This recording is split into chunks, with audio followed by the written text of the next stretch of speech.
Yield myself such time as I may consume. Americans do not trust Congress. From the highest levels of office, an elected member of this body enabled the fraudulent spending of $32 million out of the pockets of our American people and threw it down the drain to knowingly chase ghosts, all for political gain. This man occupied a position of the highest trust and authority.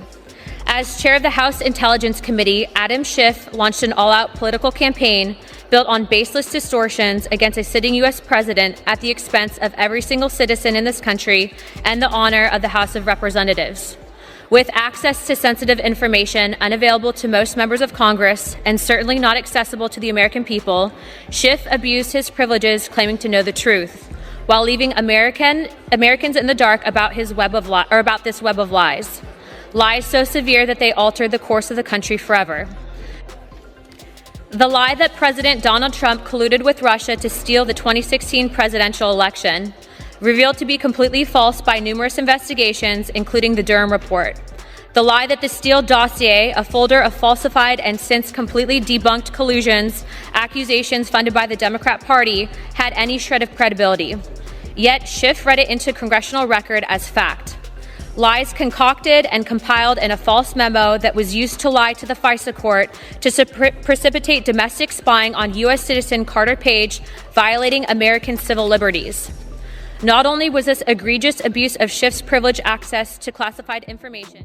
At this point, Adam Schiff, getting caught in a lie, feels like yet another sequel. Same plot, just with more drama. But today, the curtain finally dropped on years of smoke and mirrors. Representatives Anna, Paulina, Luna, and Harriet Hageman came out swinging for the truth. And this time, Schiff couldn't hide behind the cloak of Intel Committee secrets. After $32 million wasted, public trust in Congress is hanging by a thread. And the nation's more divided than ever. All because one man couldn't stop claiming he had a smoking gun. So, grab your popcorn. Mr. Schiff exploited his position as chair of Intel Committee and every opportunity possible, threatening national security, undermining our duly elected president, and bringing dishonor upon the institution. Perhaps most unforgivable, Schiff ripped apart American families across the country with repeated false narratives. His own political good was served by permanently destroying family relationships and sowing lasting division across our land, which we live with every single day. The perpetrator of this web of deceit became mainstays on cable news, waking up every morning with one goal: to lie to the American people that there was a direct evidence of Russia collusion. Despite transcripts from Schiff's investigation showing that the Director of National Intelligence, former Obama Attorney General, and FBI Director, to name a few, went on record telling Schiff's committee that there was no direct evidence for his criminal conspiracy. Yet to this day, Schiff actively fundraises off of his exploitation of Americans as if robbing them from the truth and $32 million in taxpayer dollars was not enough. Can anyone in this chamber comprehend this list of crimes and yet somehow believe that there should not be an answer for it? This is not a partisan act. This is not a conservative versus liberal vote. This is a clear vote between right and wrong, and I urge you to do the right thing. I will end with repeating with what I started with. The American people do not trust Congress. The cyclical pattern of lies has worn down the credibility of every institution and every official in the United States government. You see it, I see it. If we run away from this opportunity to hold this man accountable, there's only one fault, and that is of ourselves. We will betray the people who trusted us and sent us here to do the right thing. We will be responsible for the end of any shred of justice in this body, and we will reject the duty that we swore an oath to protect upon taking office. I reserve the balance of my time. Gentlewoman reserves. Gentleman from Wyoming, Representative Hageman. Gentlewoman's recognized. Mr. Speaker, I take my duties as Wyoming's lone congressional representative very seriously, and my obligation to be honest and trustworthy is the foundation of my ability to carry them out.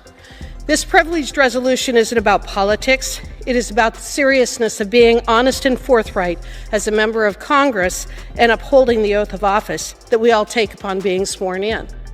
It is true that the gentleman from California wouldn't be the first member of Congress to exaggerate or stretch the truth, but willfully lying about serious issues our country has faced is something entirely different. And claiming that a sitting president has committed what amounts to treason is beyond simple hyperbole. Lies led to the wasting of millions of taxpayer dollars for unnecessary investigations and the deflection of our attention from the most pressing issues at hand to focus on a made-up crisis. This member's actions were designed to delegitimize the 2016 election and to hamstring the Trump administration. For all the talk about not accepting the election results in 2020, perhaps Democrats and the media, which are mostly one and the same, might want to look at their actions in 2016. To make matters worse, this representative perpetuated these lies while he was chair of the House Intel Committee and consistently implied, if not outright stated, that he had inside information. In that capacity, he lied about how the FBI and DOJ obtained and renewed a FISA warrant. The FBI and DOJ officials did not omit material information from the FISA warrant. How the DOJ used the Steele dossier, what was collected via the FISA warrant, the FBI's vetting process for the Steele dossier, that he had an alleged smoking gun showing that President Trump colluded with Russia. And if each of these claims has proven to be false. But the lies have continued. In fact, they have become compulsive, and they continue right through to this very day. The lies weaken this body, and if left unchecked, threaten the rule of law, our election integrity, and the civil rights of his targets. The words and actions of this member were dangerous and untrue, knowingly untrue. There must be a serious consequence for that. Being censored is the least of what he should be subjected to. Because this hearing was pure political fireworks. And hey, don't forget to hit that subscribe button. You won't want to miss what comes next at one point. Schiff probably wished for a giant mute button. Then came Luna's bombshell, the infamous Steele dossier. Remember that bedtime story Schiff read into the congressional record like it was gospel? Turns out, it was Democrat-funded fiction, long since debunked. But he sold it like the next Watergate. Luna quipped, at least Netflix labels fiction as a series, not classified intel, and the room erupted. Even a few Democrats couldn't hide their smirks. But she wasn't finished. Luna called him out for pushing a FISA memo riddled with 17 errors and omissions, all to justify spying on Carter Page.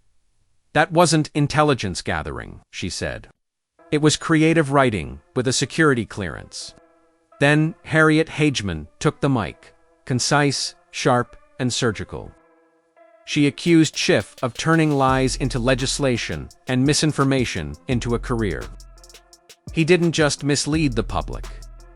He manipulated it for years. Hageman reminded everyone that Schiff once claimed to have direct evidence of collusion, yet, after years of investigation, there wasn't even a parking ticket to back it up. She deadpanned that if Schiff earned $1 every time he said classified evidence, he'd owe taxpayers another $32 million. The room cracked up. But the point hit hard. Schiff's lies had weakened the foundation of democracy itself. By this point, Luna and Hageman were perfectly in sync. This wasn't about politics, it was about accountability. Schiff's years of deception had eroded public confidence in Congress, and their message was crystal clear. If a lawmaker can lie, waste millions in taxpayer money, and still keep their seat, what does that say about our system? They demanded censure, and the crowd was all in. Schiff sat stone-faced, probably wishing he could call CNN for backup. By the end, this wasn't just a hearing. It was a long-overdue reckoning.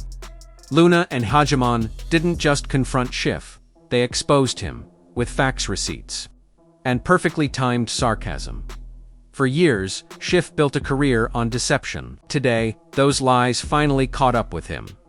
So what do you think? Should he finally face real consequences? Drop your thoughts below. And if you're tired of political double, hit that subscribe button so you never miss the truth from Capitol Hill. Let's be honest, if lying were an Olympic sport, Schiff would have more medals than Michael Phelps. But for once in this Congress, the truth is finally coming up for air. Stay tuned. Stay sharp. Stay sharp.